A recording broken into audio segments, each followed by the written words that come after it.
मुस्लिम लड़के को मारा, फिर पुलिस को सौंप दी बॉडी।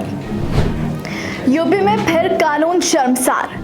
ये घटना है हिंदू लड़की और मुस्लिम लड़के की ऐसी प्रेम कहानी की, जिसका अंजाम दो लोगों की मौत पर आकर थमा, लेकिन इंसाफ मिलने में सालों गुजर गए। एक लड़की के परिवार ने जियाउर रहमान नाम के एक लड़के को सिर्फ इसीलिए जान से मार डाला क्योंकि उसने उनकी बेटी से प्यार किया। मारने के बाद लड़की के घर वालों पर पुलिस ने गैर इरादतन हत्या के तहत मामला दर्ज किया था। यानी कि हत्या करने का परिवार का कोई इरादा नहीं था, बस वो हो गई, जिसे अब सुप्रीम कोर्ट ने सिरे से नकारते हुए इसे इरादत हत्या बताया है और लड़की के परिजनों को दोषी ठहराया है। नमस्कार, हमारे खास शो ये हिंदुस्तान है संविधान से चलेगा में आपका स्वागत है और मैं हूं आपके साथ महक सादाई।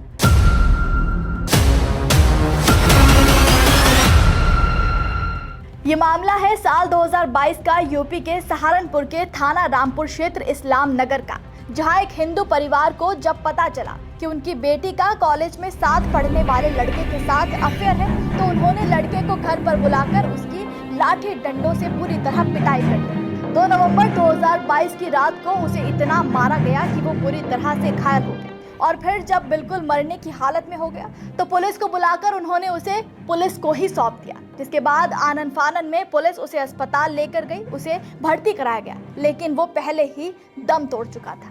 जिसके बाद मामले में पुलिस ने शुरुआत में आरोपी जनेश्वर सैनी, मनेश्वर सैनी, प्रियांशु और शिवम के खिलाफ गैर इरादतन हत्या के तहत मामला दर्ज किया था। एफआईआर के अनुसार इन आरोपियों ने जियाउर रहमान को डंडों और मुक्कों से पीटा था, जिससे उसकी मौत हो गई। यानी इस एफआईआर के मुताबिक इनका हत्या का कोई इरादा नहीं था, बस पिटाई के चलते उसकी मौत हो गई। बेटे की मौत की खबर सुनकर जियाउर रहमान के घर वालों के पैरों तले जमीन खिसक गई और घर में मातम छा गया। इसके कुछ ही दिनों में खबर मिली कि लड़की ने भी पंखे से फंदा लगाकर आत्महत्या कर ली। मृतक के पिता अयूब अली ने याचिका दाखिल कर कहा कि ये ऑनर किलिंग का मामला है। उनका आरोप था कि उनके बेटे की सिर्फ इतनी सी गलती थी कि वो दूसरे समुदाय की लड़की से प्रेम करता था।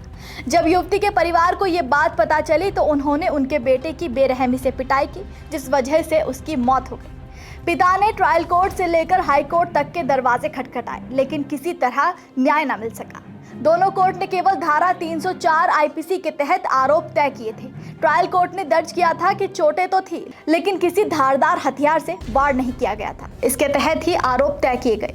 इसके बाद याचिकाकर्ता ने सुप्रीम कोर्ट की शरण ली। पोस्टमार्टम रिपोर्ट के मुताबिक जियाउर रहमान के शरीर पर 14 चोटों के निशान थे और उसकी मौत सदमे और अधिक खून बहने के कारण हुई थी। ये मामला ऐसा था जिसे शुरू से दबाने की कोशिश की गई, लेकिन पूरे 3 साल बाद अब सुप्रीम कोर्ट ने इस पर ऐसा फैसला सुनाया जिससे पुलिस को दोबारा से इस पूरे मामले की जांच के आदेश दे दिए गए। सीजीआई संजीव खन्ना ने इसे ऑनर किलिंग का स्पष्ट मामला बताया है। सीजीआई ने कहा कि ये गैर इरादतन हत्या नहीं बल्कि हत्या का मामला है, इसी के तहत मुकदमा चलना चाहिए।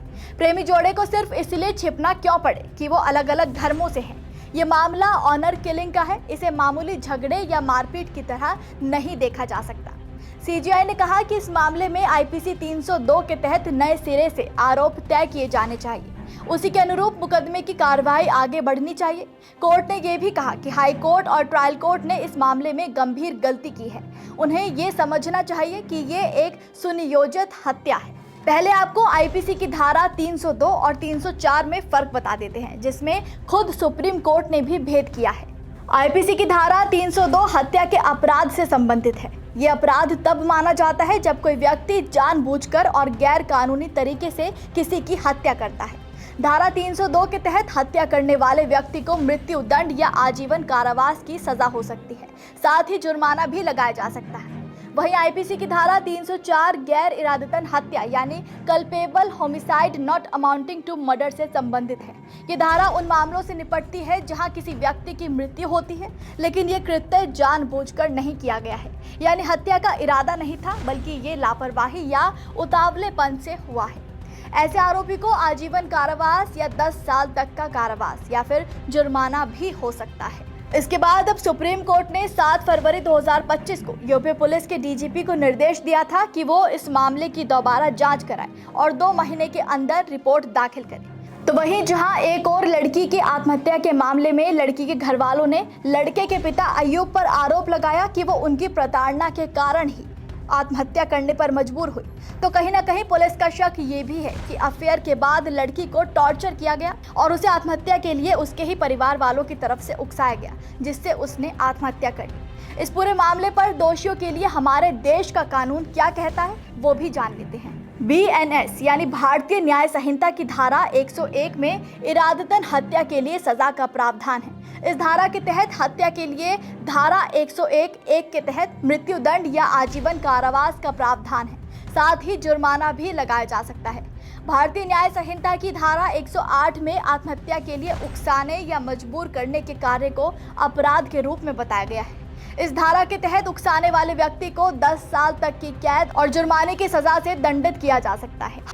हालांकि अब इसमें DGP ने DIG अजय कुमार साहनी के नेतृत्व में 3 सदस्यीय टीम का गठन किया है। SIT की टीम इस्लाम नगर गांव में जियाउर रहमान के परिवार और युवती के परिजनों से भी पूछताछ कर रही है। साथ ही ग्रामीणों से भी इसकी जानकारी जुटाई जा रही है। सभी पक्षों के बयान दर्ज किए गए और घटना स्थल से जुड़े तथ्यों की दोबारा जांच की जा रही है और अब रिपोर्ट को बंद लिफाफे में भेजने की बात कही गई है। यहाँ गौर करने वाली बात है कि खुद सुप्रीम कोर्ट ने कहा है कि देश का संविधान खुद लोगों को अपनी पसंद से जीवन साथी या प्रेमी चुनने का अधिकार देता है, यानी कि कोई भी आपके निजी जीवन में दखलंदाजी नहीं कर सकता। खुद कोर्ट ये सवाल कर रहा है कि किसी को अपना प्रेम प्रसंग सिर्फ इसलिए छिपाने की क्या जरूरत है क्योंकि वो सिर्फ अलग अलग धर्म से आते हैं। जब खुद संविधान में इस तरह की कोई पाबंदी नहीं है, फिर हम लोगों में धर्म के नाम पर आपस में इतना मनमुटाव और बैर क्यों है? क्यों धर्म के नाम पर इंसानियत, प्यार, मोहब्बत, ईमानदारी, मानवता का गला घोट दिया जाता है? आखिर क्यों? ये धर्म की रंजिशें, ये साजिशें और ये नफरत रखने का यहाँ कोई फायदा नहीं होगा, क्योंकि ये हिंदुस्तान है साहब, सिर्फ संविधान से ही चलेगा।